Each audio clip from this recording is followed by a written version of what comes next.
ఎవరండి? మీరెవరు?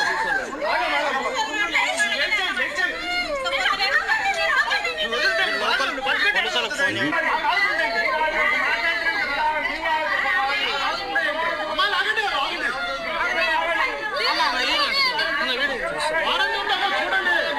ఇంత కామన్ సెన్స్ లేకుండా మీరు పోలీసు వాళ్ళు ఎట్లా అయ్యారో నాకు అర్థం కాదు. ఇప్పుడు మీరు ఈ కేవీ రెడ్డి అనేటువంటి జర్నలిస్ట్ కేవీఆర్ వెంకటరమణ రెడ్డి ఈయన తప్పు చేసిండు, నేరం చేసిండు. ఏపీ పోలీస్ స్టేషన్లో కేసు అయింది.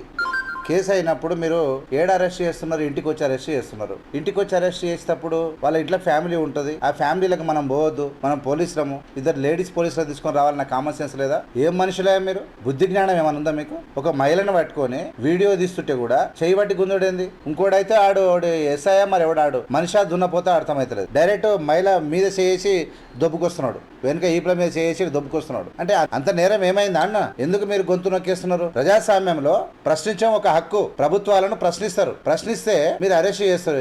ఎన్నిసార్లు అరెస్ట్ చేసి ఇంతకు మీద లాఠీ చార్జ్ చేసి మీరు అరెస్ట్ చేసే విధానము ఎలా ఉండాలి అంటున్నా. మహిళలు ఉంటారు, ఇంట్లో ఫ్యామిలీలో ఉంటారు. ఉన్నప్పుడు ఇద్దరు మగవాళ్ళను పంపించారు అనుకో, అలా భార్యను చేయి పట్టి గుంజుతున్నాడు వాడు బజార్లో. ఇంత కామన్ సెన్స్ లేకుండా మీరు వ్యవహరిస్తే ఎట్లుంటది అంటున్నా. ఇది ఏపీ గవర్నమెంట్ కి సిగ్గుసేటు. ఏందా మీకు బుద్ధి జ్ఞానం లేకుండా? ఒక జర్నలిస్ట్ ను పట్టుకొని ఒక ప్రభుత్వం జర్నలిస్టులతో పోరాటం చేయడం ఏంది? ఇది సిగ్గుమాలిన పని కాకపోతే? కనీసము కెమెరాలు ఉంటాయి, వ్యవస్థ డెవలప్ అయింది, చాలా జాగ్రత్తగా రాజ్యాంగ బద్ధంగా చేయాలి. మహిళలు ఉన్నప్పుడు మహిళా పోలీసులు ఉండాలన్నటువంటి బుద్ధి జ్ఞానం లేదా మీకు? ఇంత కామన్ సెన్స్ లేకుండా వచ్చి లోకల్ మీ దగ్గర లేకపోతే మహిళా పోలీసులను వాడండి, తీసుకోవండి.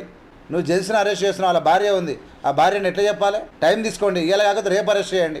సభ్య సమాజము సిగ్గుతో తలదించుకున్న పని చేయొద్దు. ఎవడో చిల్లరగాడు రౌడిగాళ్ళు అంటే చేస్తారు. ఒక వ్యవస్థలు ఉన్నప్పుడు ఇప్పటికే పోలీసుల మీద నమ్మకం లేకుండా పోతా ఉన్నది. పేదోడు కానీ బలం లేనోడు కానీ ఎవడు పోయినా కేసులు అయితే పోలీస్ స్టేషన్లో వ్యవస్థ నాశనం అయిపోతూ ఉంది. ఎవడు డబ్బులు ఇస్తే వాళ్ళ దగ్గర తయారు చేసి పోలీసులు మొత్తము తంత్రవాజీ కార్యక్రమాలు చేస్తూ ఉన్నారు. నువ్వు డబ్బులు ఇస్తావు అనుకో, వీడిని కొడితే మళ్ళీ ఈయనైనా ఉల్టా కేసులు పెట్టించేటువంటి లుచ్చలు తయారయ్యారు పోలీసులు. అందరు కాదు, కొంతమంది అయితే ఒట్టి బట్టెబాజీగాళ్ళు.